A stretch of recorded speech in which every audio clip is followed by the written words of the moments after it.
Welcome to Beyond the Margins podcast by the African Youth Panel, an initiative by MasterCard Foundation and Trust Africa, anchored by Youth Alive Kenya. We are an initiative that is bringing together young people across Africa and who are using participatory action research, community mobilization to access barriers to dignified and fulfilling work. Today, we are spotlighting youth panelists in Kenya who are using participatory action research to understand and tackle barriers to dignified and fulfilling work. I'm joined here by three amazing panelists coming from different counties in Kenya, and I'll give them an opportunity to introduce themselves. But first, my name is Marian Murunga. I'm the National Coordinator for Kenya. Ken? Hello, good people. My name is Ken Motua. I'm an African youth panelist from Kitui County. Thank you. Hello, my name is Cynthia Kituku from Kenya, representing Machakos County. Hello, my name is Ruben Mwangi. I'm a panelist at African Youth Panel. I'm from Kenya, Laikipia County, representing Nanyuki community. I'm also a creative and fashion enthusiast. Thank you so much. I know this team represents a whole team of 20 other panelists, and I'm super sure that you're here to represent their stories, but also speak about the experiences you've had at the community level, and specifically about the research that you've been part of in the last 1 year. And so just delving deeper into the whole research process, I understand that you have first-hand experience about the challenges the youth face in accessing dignified and fulfilling work. And maybe I just want to give each and every one of you a chance to briefly highlight what first inspired you to get into the research.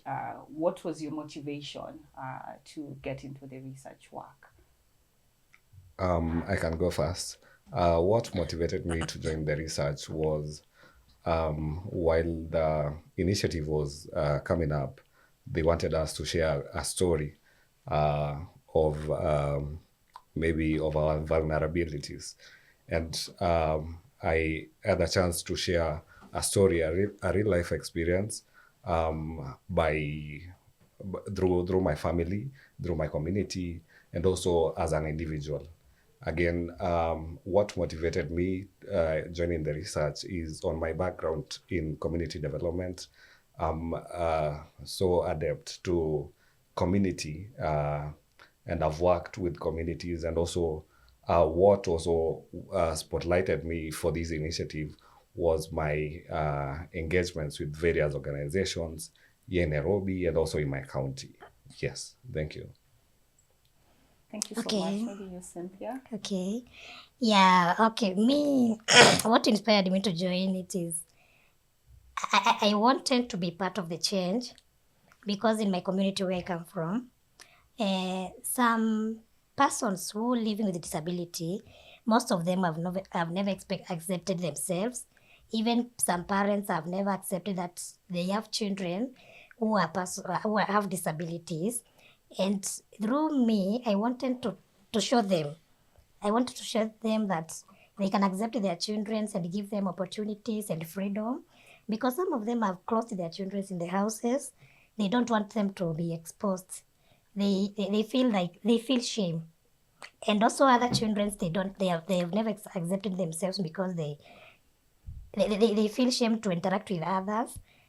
And others also have knowledge and skills, and they have never willing to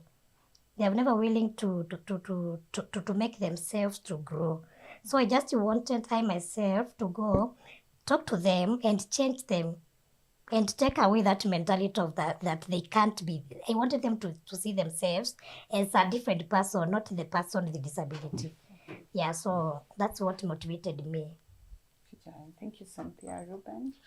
As for me, most of the time I was at the other side of the table. So because I got a chance to be on this side of the mirror and seeing how I can be able to be part of the change, it really motivated me. And then it is because it is participatory action research where you go to the community, ask them the problems, and then you co-create solutions.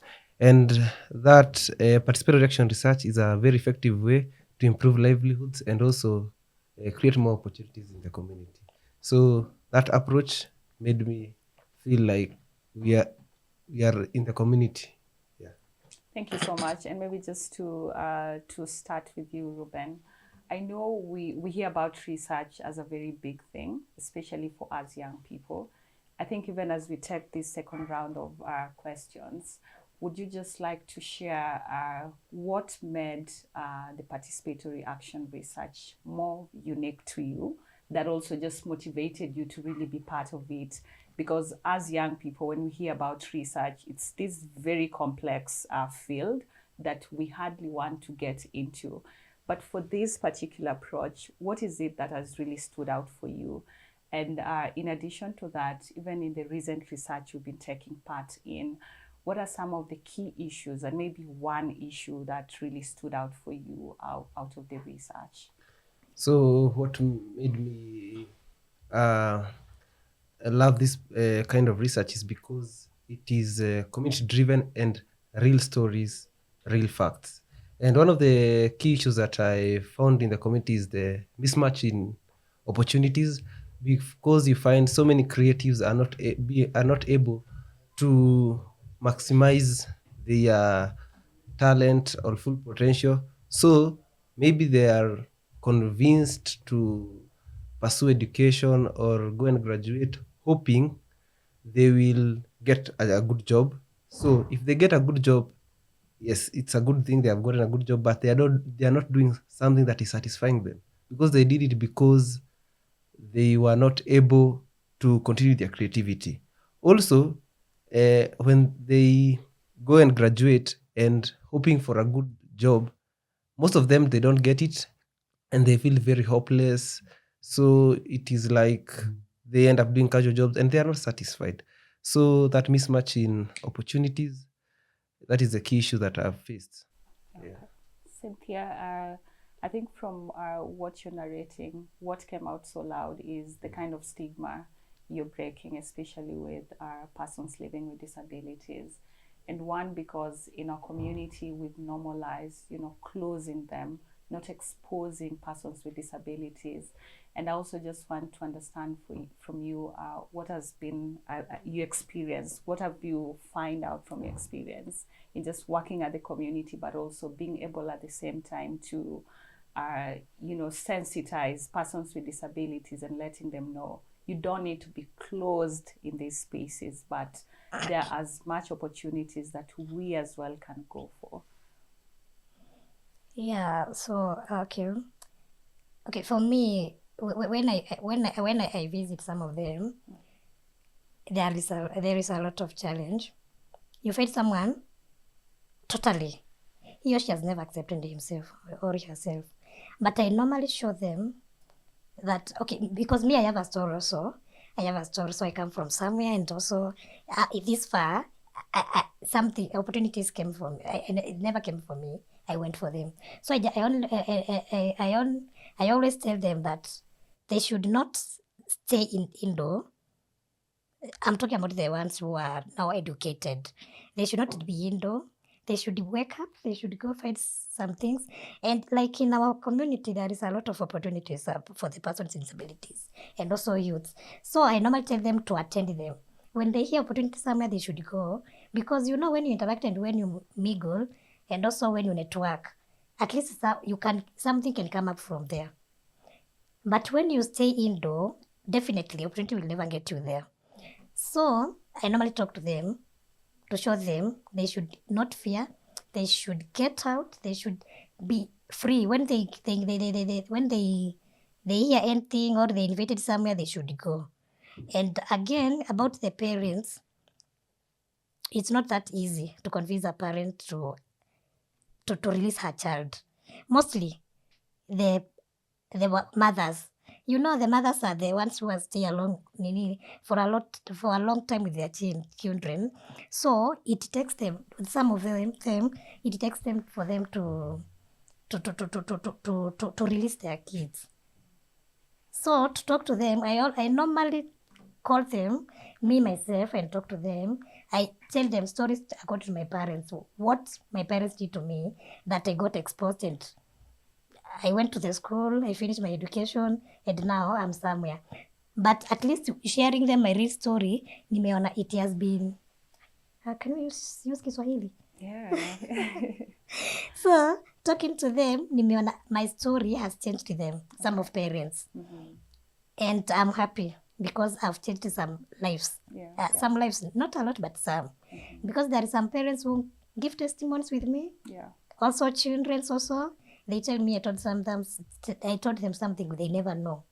And since through what I taught them, they see change. Okay. Yeah, so but still we need more. There's quite a lot. Yeah, we need more in our community because it is not that easy. You can go somewhere, you talk to someone, they reject you or they chase you or they get annoyed. They think it's like you don't understand them. Yeah. And it's like you want them to be loved by because they have never accepted themselves. It's like when you tell them to be free and not to limit themselves, they think it's like unataka wachekelewe na wao wajakubali. Yeah. So I get it. And maybe just a little more recently, did you engage with any persons with disabilities with like doing a business or during the recent data collection, just to understand what are some of the like one key challenge they mentioned they face? Okay, like there is one lady who does online business. Okay. The challenge is that people can't trust her. She wants these people to pay her before she delivers the product. But at least it is easy. It is not that easy. Many refuse, some agree. Unajua wengi watafikiri it's a con or a scam. Yeah, that is a challenge. And she's a wheelchair user. So at some point, when she sends a parcel to someone, at that point, she may not be having someone who can take her to the stage or to the booking to send the parcel. Yeah, so there is a lot of challenges. Okay. But according to her, if she gets something, she told me that she would like to open a business in a shop. Somewhere she can go work there and go home back to the home, not working online. Online it also has a challenge. Although challenges are everywhere. Yeah. Even if in the shop or in online, there is challenges. Because in the shop, it is not easy to get somewhere where it's accessible. Yeah. All right. Thank you so much, Cynthia. Ken, what is one key challenge that you found out from the research? Well, I think one of the challenges that came out broadly was the lack of access to finances. And the research that we were doing, it was factored in this theme. And you will find that also there is a mismatch of skills, as Ruben was saying. Someone is trained in maybe community development and he wants to do maybe engineering. He has the opportunity, but the skills are missing. And also, there was also a challenge in terms of the community structure, how it is structured, even the lack of political will from the governance system. And there was also some barriers, other barriers like in my community, we are not so developed. There's language barrier. People can't express themselves freely. And also there's lack of mentorship and also guidance, especially for the youths. And you'll find that most of them right now are suffering from mental issues, but they don't have the right support or the right channel to enable them to find their way or maneuver in trying to make themselves live in a meaningful and also a dignified way. Yeah, so I think those were the challenges that came out, but also there is also a big challenge in terms of the political side, which has limited even the growth. You see, you love to grow, you love to, yani mali huko, mnafaa kwanza mna grow, then una tap on that potential, unaona. So hiyo imekuwa shida mingi. And I think when I was doing in the research, when I was applying for it, that time we were developing some proposals. And one of the challenges that I wanted to counter in my community and also propose a solution was the infrastructure development. Because if there are no computers, how will the students learn? If there are no adequate facilities like schools, training institutions, it will be so difficult even for the youths to amplify their voices because they lack that a channel to disseminate their voices. Yes. Thank you so much, Ken. And I think also what I'm just finding out is that what is also helping us to really do the work is we are using our lived experiences to shape our research. Because I remember when we are having a conversation and what was coming out is most of the young people have lots of expectations from us. Yes. Because we are youth panelists, but once we go to the community, there's a lot of expectations coming from the youth, you know. We're trying to analyze and assess the challenges that the youth are facing in accessing, you know, jobs that is dignified and fulfilling. But by the end of the day, they expect us to give them something or give them a solution to the problem they just highlighted.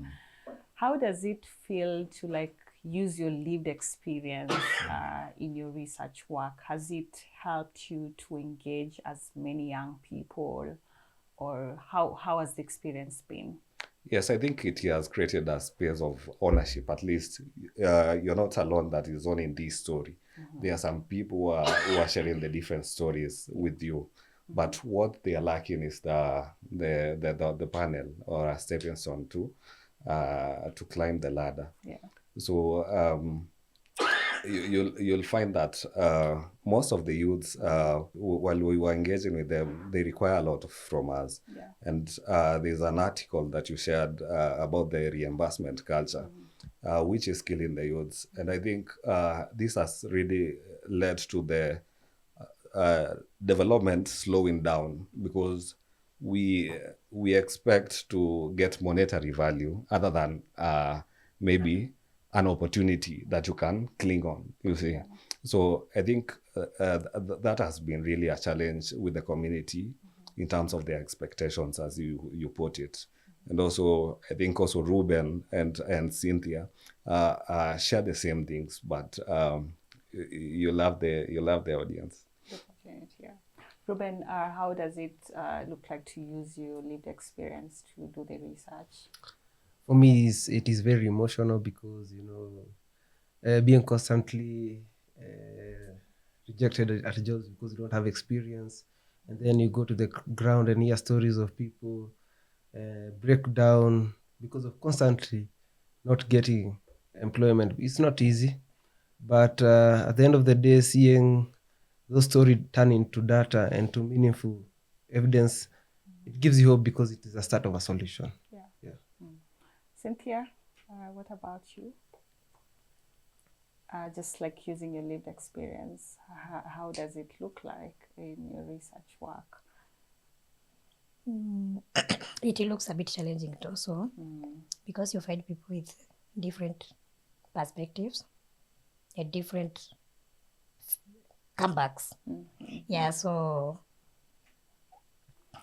it's not that easy, Koto. Yeah. And also, Marianne, I think while we are using our own stories, we also amplifying the voices of the others that lack that space also for sharing their stories. Yeah. So we as the panelists then co-creating the solutions that the youths and also being a participatory, then we can relate to the challenges day in, day out that we face. Yeah. So I think it serves as an initiative also to amplify the voices and lift the others who are down there in our communities, those that are facing different challenges.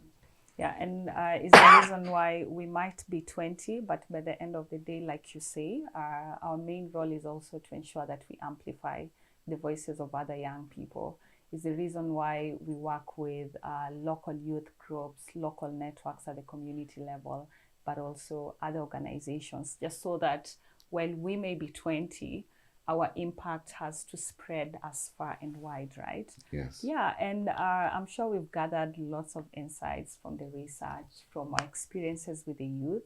I think I'd like you guys to share what are some of the key learnings you've observed, especially in terms of young people access to dignified work. What are some of the key learnings? It could be recommendations. It could be things that you guys think really came out and perhaps if given consideration, then we are going towards the right direction. Yeah. Observable change and observable change in terms of the conversations we have at the very local level. Are we starting to see like a shift in mindsets? Because we are all speaking about dignified and fulfilling work. There are lots of challenges, but also are we seeing the youth are actively taking part in these conversations and, you know, giving solutions? Are we seeing a change in attitude in, you know, we used to say, let's look for jobs, but right now what we're also championing for, what can you start doing? Yeah. Yes, I think one is limited support channels. This came out so broadly because the community that I am from is very rural. So you'll find that there is no maybe NGOs, there are no even, what do we call them? We don't have even barazas in our community because these are things that the community is not exposed to. But what I collected in the research was that the youths were saying that we really need a space, and the AYP coming out to speak about the youths then serves as a platform for us to gear up our ideas and also our proposed solutions to create change in our community. Yes, so I think if we have the right support systems, even if the NGOs can spread across to the rural areas to help also support those that are vulnerable, those are facing challenges, the PWDs, I think then it will create a good atmosphere where we could interact as one in unison with one voice. Yeah, that's very powerful. Cynthia? Okay, where I come from, me, I'm concerned about persons living with disabilities because they are the ones I was dealing with. So most of them, they want to start a job, but they have no startup capital. And when I was doing research, most of them, they were asking me, what can we do? What can we do that we support them start a business or they grow their business? And I told them, for now we were not offering any support, but later we can come up with something. And I think what they want is just support from anywhere else. Like in my community, we are not that much exposed, but at least we are doing empowerment, and we are doing some empowerment and how do you call it? Sensitization of the community. Yeah, sensitization of the community. Okay. I at least want to make us public. We want to publicize us. At least people can get to understand us and know us. At least when they go to look for a job, they can also be understood. Yeah, yeah. So because they have been looking for jobs and they never gotten anything, they just want to start their own businesses, but they have nothing to boost them. So it's a challenging, and as they were asking me what we can do to them, I think later people will come up with something.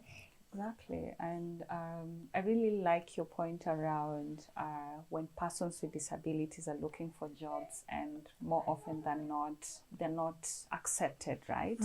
For so many reasons. And I feel like those are some of the, this will take us to the second question around how do we think we can influence policies through the findings we've gotten?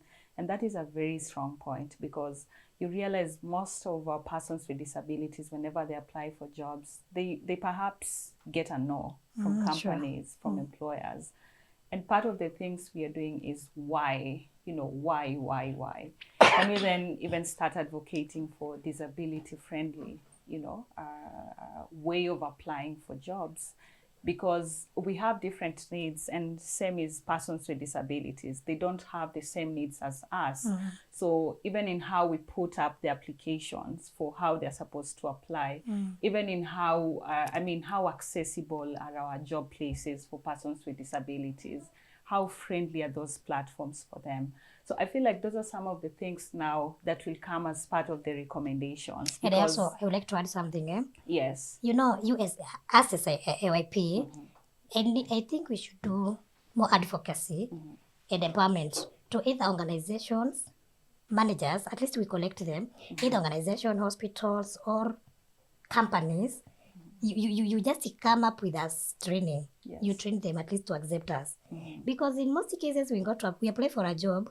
When we call for interviews, they just look us and they come up with a solution. Like before I joined YP, I applied. Yeah, definitely. And when in one of the hospitals in Machakos, and when I went there, the person who I was sent to, he came up, he looked at me and he was like, you are the one who is looking for a job. I was looking for an internship. Then he came and asked me, are you the one who is looking for an internship? Then I told him, yes.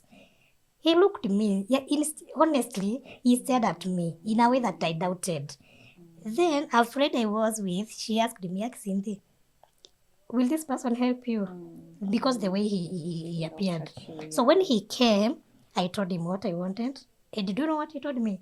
He told me that we don't take people from private universities because me I trained from multimedia. Then when I went back to the boss, I told him what I was told. And he was surprised. Lakini I understood. Nila aliniambia, alikwambia hivyo.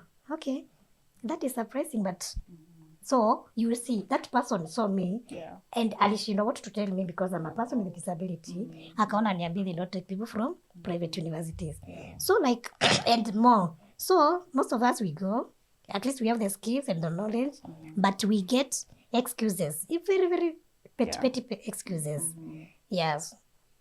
So I think you can do something, at least you educate them. Around that, right? And maybe Ruben, I would ask you a different question. The findings that we've gotten from the research, how do we see them influence policies, programs? You see the narration Cynthia was just giving around, you go to a workplace, you're looking for a job, but you're already stigmatized at face value, right? So how do we think that the findings we got are able to influence policies? So first things first, in everything that you do, they need evidence. They need to see. That's why we are doing the research so that we can give them the numbers. So numbers don't lie. When they see the numbers, we can be able to push them even further to shape the policies. And what I love about it is that the youth have woken up and have decided to engage in politics actively. Yeah. Thank you. And that's very powerful. Yeah. And the reason why we are doing the research is just not for speaking about it, but also so that it changes systems, it changes policies, so that in the next 5 years, we are sure that this was informed by the work we did, right?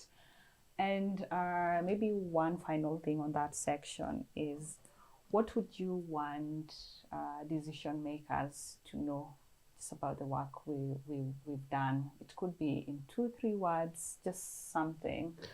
And decision makers in terms of, think of anyone in government who you think that the buck stops with them.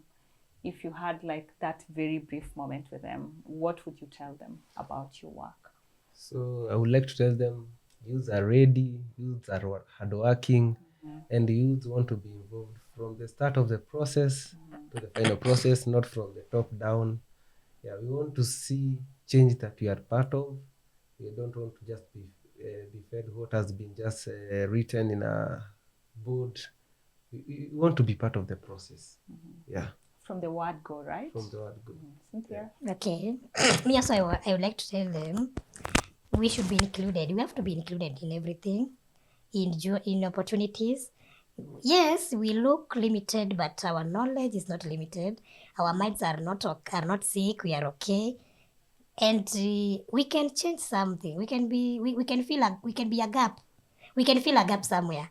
Yeah, so they should not limit us. They should give us opportunities. We are educated. We are learned. We are okay. Yeah. Very powerful. It is better to try that rather than to neglect, to reject us. Yeah. They should give us the opportunities. They see us fail. Yeah. When we fail, they know that we can't, but I'm sure we can't fail because we are educated and we are okay. Definitely. Very powerful, Cynthia. Ken? To the decision makers, I will just tell them it's good to understand how to relate with the matters that the youths are raising. And not only by using force, but also giving them a space to also air their views. And also, I think the other thing that the decision makers may need to do is include the youths in most of their decision making tables, because I think we as the youths are excluded. Even looking at the way the parliament, even the government is built, you'll see that there's little or no participation among the youth. So inclusivity is really of essence, and also the relation of the matters of the youth that they speak. And yes, I think that way we would create a good community, an enabling community. enabling community. Yes. Yeah. To add to that is that they should localize solutions. One size does not fit all. We want local solutions for local people. Yeah, local solutions for local people. Yeah. And you bring exactly that, right? Yeah. Thank you. And so we are getting a bit personal now. I know there are lots of young people. My youth wanaochi shows in here. Yeah, so we'd like them to hear from what is the African Youth Panel and change gani you guys have been able to experience, especially in being part of the panel. How has it boosted your confidence, skills, and also just how you show up? Because guys, you remember how the application process was? We only wanted 20 young people per country, and we had these lots of applications from different parts of the country.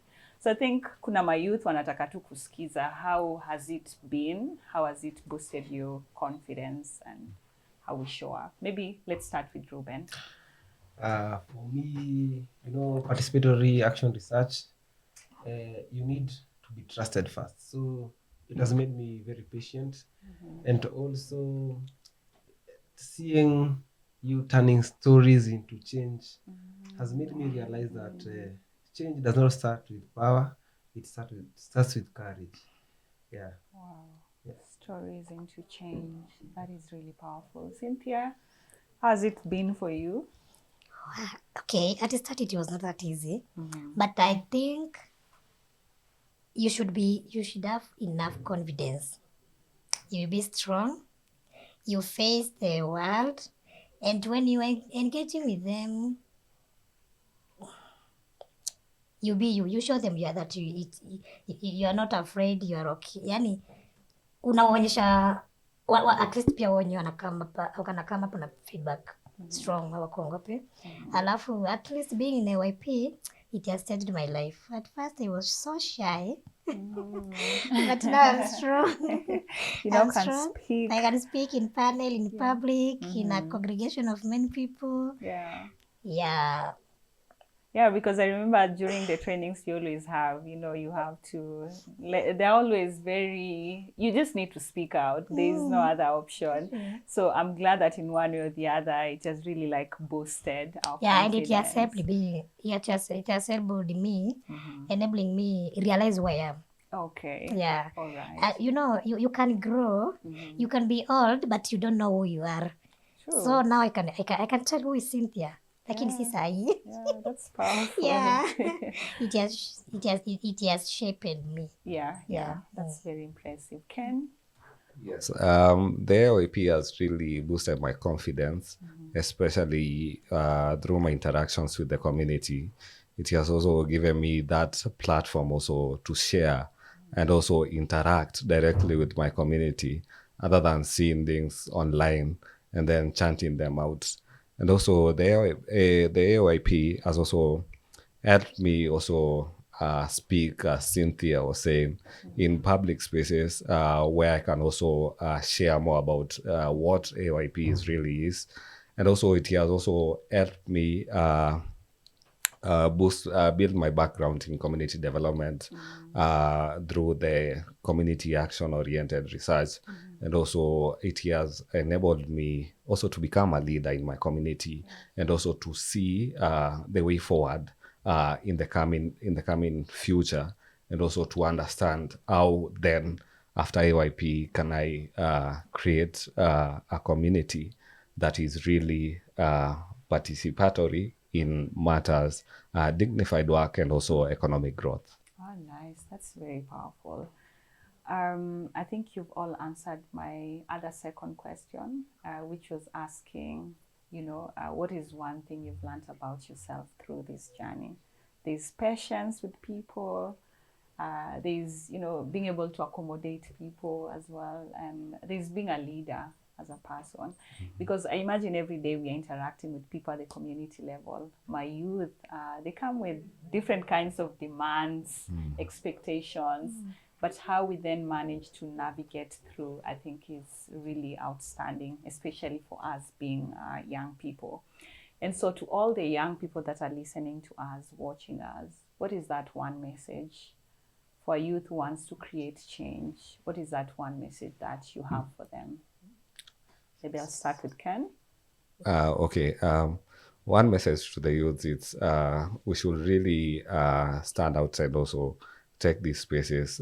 These spaces are not just given, but you should fight to get into such spaces. And also, we are not the leaders of tomorrow, but we are the leaders of today. It's the right time to also try and also build us as ourselves. Then we can then channel it out to our community and also to our counties and also the government. So it's the right time that we wake up and also lead change in our community by being leaders and listening to what views that are in the community, and then learn how we can then as one create change. And also it's also good that we try to understand that one mtu mmoja hawezi kivyake, so ni vizuri tunashikana mikono hapa nje, tunachapa mboka na pia tunainuana. Thank you so much, Ken. Cynthia? Okay. What I can tell my fellow youths and my fellow persons with disability is that be a voice, not an echo. And nothing for us without us. Nothing for you without you. So it's up to you. You just wake up and try to bring a change in your community. Yes, like Ken has said, we are not the leaders of tomorrow, we are today. So leadership starts today before it comes tomorrow. Yeah. Thank you so much, Cynthia. Ruben? Start where you are, go out there and don't be afraid to start small. You don't need to be perfect to start, you just need to start to be perfect. And mindset should change from who can do this to we need to do this. Yes. Thank you so much. Thank you so much, panelists. This has been such an incredible conversation. And for those who've been able to listen, you've listened to first-hand stories and experiences of young people who are leading change, through participatory action research. Do not forget to share these on your social media profiles, but also let's keep building the future. Let's keep inspiring the young people. And as we've all said, let's not wait. Let's take on opportunities, and to decision makers, engage the youth meaningfully. Thank you, and thank you so much. I've been your host, Marianne Mulunga. Thank you.